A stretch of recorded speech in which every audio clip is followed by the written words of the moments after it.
馮寶寶鮮有露面，揸5個鐘頭車撐唔講得。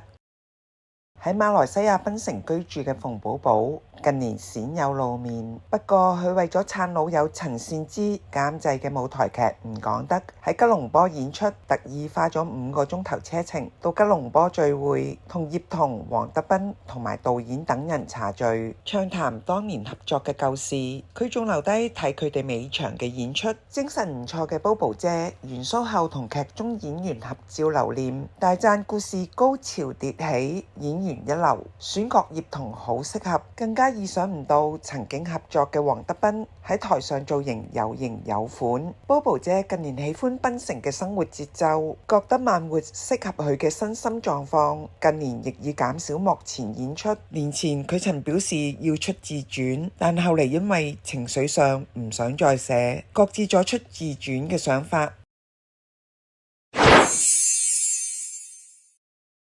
車婉婉主持中三決賽獲激讚，多得仔仔宋敏 I Good Show 加持。